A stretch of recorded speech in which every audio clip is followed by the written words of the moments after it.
Imagine your best friend secretly reporting everything you say to the government. You would never know, because in East Germany, this was reality. Morning in East Berlin. The city stirs to life behind thick curtains and concrete walls. The air smells faintly of coal and bakery bread. He stands in the kitchen, listening to the hiss of the kettle, the scrape of a chair against linoleum. Outside, footsteps echo in the stairwell, just a neighbor, or so it seems. He slips on his coat, checks his pockets twice, and locks the door with a practiced turn. The hallway is silent except for the distant rattle of a tram. On the street, familiar faces pass by. The woman at the bakery smiles as she hands over a loaf, her fingers dusted in flour. He nods to a man sweeping the pavement, the two sharing a brief, wordless glance. The world feels small and safe, wrapped in the routines of everyday life. The tram arrives with a squeal. He boards, pressed among strangers and friends, watching the city drift by in the window's reflection. Each stop is marked by the same faces, the same tired eyes. A child tugs at his mother's sleeve, asking for a sweet. Someone reads the newspaper, lips moving silently over the words. At work, the clock ticks slow. Coffee cups gather in a cluster on the desk. Laughter bubbles up from the next room, someone telling a joke. Someone else groaning at the punchline. He listens, half distracted, half anchored by the sameness of it all. After the shift, he heads home, climbing the stairs two at a time. The flat is quiet, walls lined with books and family photographs. He drops his keys in the bowl, sighs, and lets the day settle around him. On the surface, nothing is out of place. The city hums, neighbors greet each other, and trust feels as natural as breathing. But beneath it all, something colder waits. A shadow at the edge of comfort, just out of sight. A man walks down his street, eyes drawn to the cracks in the pavement. He doesn't notice the van parked at the corner, engine idling, two men inside jotting notes in a battered black book. Every movement, every pause, every unexpected turn, recorded by hand as if the day itself were evidence. The Stasi called these Beobachtungsprotokolle, tales worked in shifts, slipping in and out of crowds, trading places at the bakery, the tram stop, the post office. By nightfall, the handwritten logs, times, faces, scraps of overheard conversation would be typed up and delivered to headquarters before dawn. Nothing left to chance. Nothing left unfiled. Mail moves through the city in sealed envelopes. But some never reach their destination straight away. Letters are diverted to hidden rooms inside the post office, sliced open with a thin blade, contents photographed, resealed with invisible glue. The mark is almost undetectable. A faint crease, a tiny ripple in the paper. The message arrives a day late. The sender never knows. On the telephone, a slight click. A sudden silence on the line. The Stasi's technicians splice wires in the basement, feeding conversations to reel-to-reel recorders stacked behind locked doors. Lamp bugs, disguised as ordinary light bulbs, hum quietly overhead, drawing power from the same circuit as the radio. A whispered remark at the kitchen table, a joke told in the dark, captured, transcribed, archived. The walls remember. The air itself seems to listen. In every apartment, every office, every train car, the possibility lingers. Someone is watching. Someone is writing it down. The evidence is everywhere, but always just out of sight. A neighbor's knock, a colleague's smile, the warmth of a friend's greeting at the door. Each gesture, once harmless, now carries a weight that settles in the gut and refuses to leave. In East Germany, the Stasi didn't need to hide in shadows. They simply stepped inside the living room wearing familiar faces. Recruitment happened everywhere, on factory floors, in school corridors, during church choir practice. Sometimes it started with a quiet conversation, sometimes with a threat, sometimes with a promise, a better apartment, a promotion, protection for your family. The price was simple. Report what you see, what you hear, what you suspect. The Stasi kept a template for betrayal. Each informant, or inoffizieller Mitarbeiter, filled out the same fields: time, place, subject, coded summary of what was said.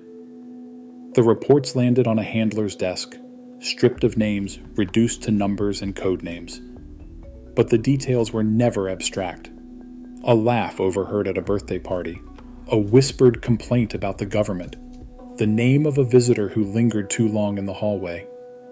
In some cases, husbands were spying on their own wives, children reporting their parents.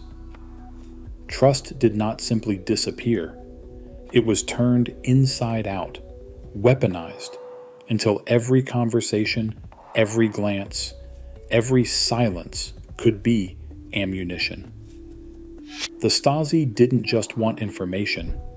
They wanted to hollow out trust, to make intimacy dangerous, to leave you doubting not just your friends, but your own reflection.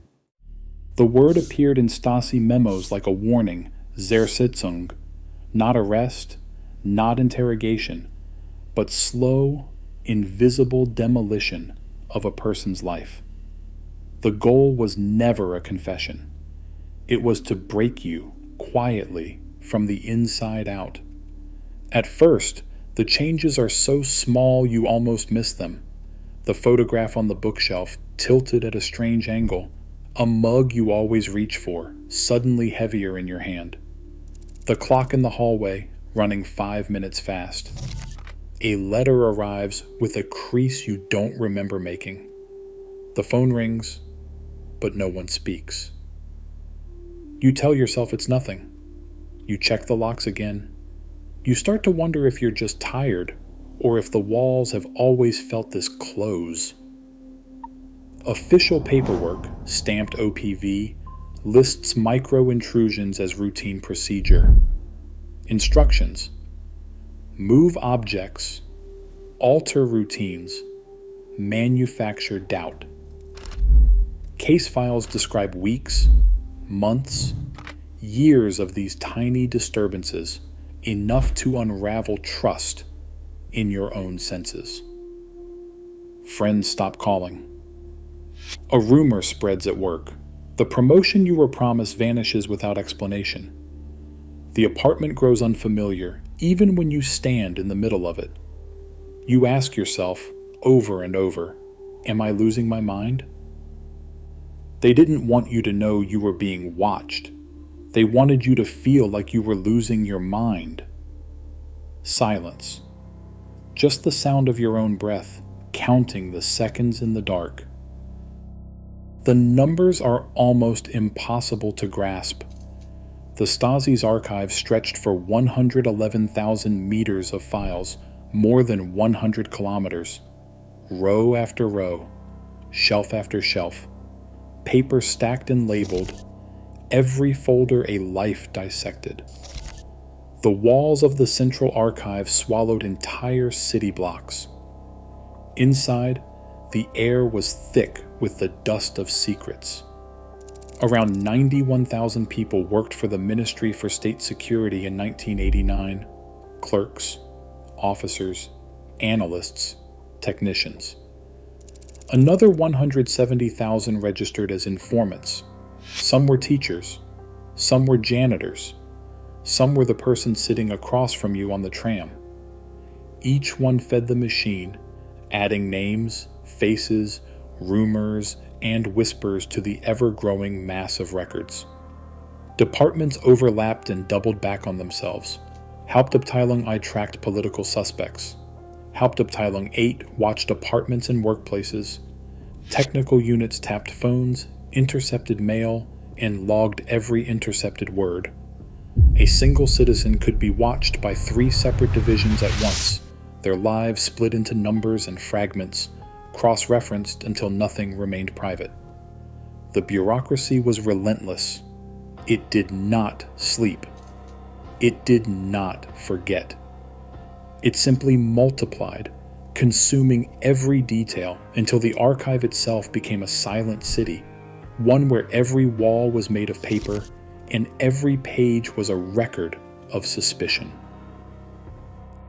A name, written in spidery blue ink, appears on a medical report. Depressive episode, severe. The file is thin, but the pain inside it is not. After the wall came down, survivors lined up at government offices, clutching slips of paper, waiting to learn what the Stasi had taken from them. Some found a single line in their dossier, subject monitored continuously, psychological assessment, acute anxiety, insomnia. Others discovered whole folders, each page a wound reopened. Police records in Leipzig list suicides traced directly to the pressure of surveillance. One note left behind after disclosure reads only, "I trusted no one, not even myself." Doctors in Berlin recorded a surge in panic attacks, sleeplessness, and breakdowns. Court documents cite marriages destroyed, careers dismantled, children estranged. For many, the scars never faded. The damage was not an accident. It was the intended outcome, a slow, methodical unraveling of the self. Inside the reading room, the air is heavy. Rows of binders, each spine stamped with a number, wait on metal shelves. Marianne Berthler stands at the edge of the archive, her hands folded, watching as the first visitors step forward. The procedure is simple. Show your ID, sign the form, and wait for the file, your file, to be brought out. Pages arrive with thick black bars, names hidden or half revealed, but sometimes the redaction slips. A neighbor's handwriting, a friend's signature, the shape of a betrayal you recognize instantly. The protagonist sits at the table, fingers trembling on the paper, eyes tracing every line. A laugh, recorded. A secret, copied and cataloged. The room is silent except for the sound of pages turning. For a moment, no one moves. No one breathes. Then the silence deepens. 4 seconds. 5. 6.